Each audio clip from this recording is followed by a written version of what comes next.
Those insurance companies that have covered the cost of gender-mutilating surgeries in Texas will now be required to cover the costs of complications and reversals. This is Wednesday, June 25th, 2025.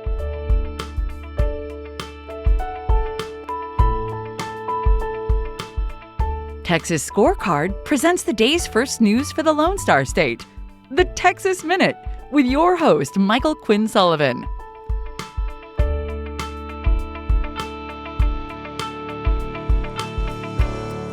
Well, we're just speeding through the week here. Thanks for spending part of this Wednesday with the Texas Minute.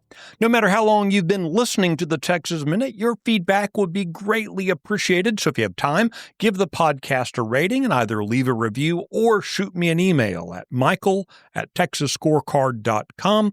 Again, my email address is michael@texasscorecard.com. Let's get into the news.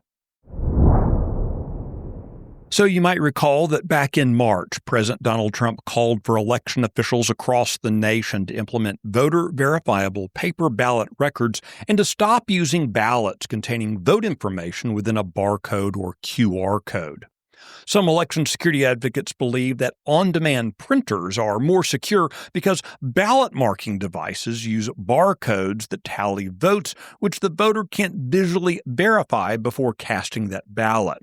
In Central Texas, Williamson County officials have now voted to use hand-marked ballots in the November 2025 election, just 2 weeks after officials in Collin County made a similar decision. Speaking of Collin County, officials there are moving forward with implementing their decision. The county decided this week to spend approximately $1.7 million for the equipment required to print ballots on demand at the polls. Following the failure of a proposal to crack down on the distribution of abortion-inducing drugs before the regular legislative session adjourned, a coalition of pro-life organizations and lawmakers is calling on Governor Greg Abbott to add the measure to the agenda of the upcoming special session. During the regular legislative session, senators passed the Woman and Child Protection Act, which would have allowed private civil lawsuits against those who manufacture, distribute, or facilitate the delivery of abortion-inducing drugs. Even though it passed out of the House State Affairs Committee, it was never brought to that chamber's floor for consideration. Supporters of the legislation have pointed to recent incidents as evidence of a growing problem, including the arrest of a North Texas man who allegedly slipped abortion drugs into his girlfriend's drink. The special session starts on Monday, July 21st. The Texas Constitution gives governors the sole power to set a special session's agenda. Health insurance companies providing coverage for gender-mutilating surgeries will soon be required to also cover the costs incurred by complications and reversals. This includes annual testing or screening to monitor a patient's mental and physical health, as well as procedures or treatments to reverse gender mutilation procedures. Authored this spring by Republican State Senator Brian Hughes of Mineola, the law takes effect on September 1st. It applies to almost all private and government health benefit plans for all Texans, regardless of where the policy was originally issued. The Texas Minute will be right back. News and analysis on what's happening in Texas. End your day with daily headlines from Texas Scorecard. Every day at 5 p.m., join me, Brandon Waltons, as we recap the biggest stories of the day and talk about why they matter to you.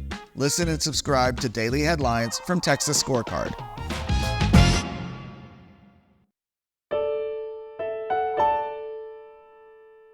Governor Greg Abbott has signed into law legislation that increases his responsibility over the internal governance of taxpayer-subsidized universities.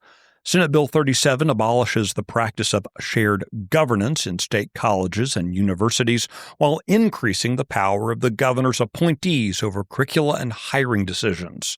In state universities, shared governance describes a system in which a university's Board of Regents delegates authority to the faculty.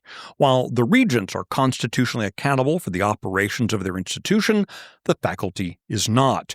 Critics have argued that left-wing faculty have been a source of woke ideology ideologies at universities, leveraging shared governance to advance their activist agendas both in the classroom and on campus.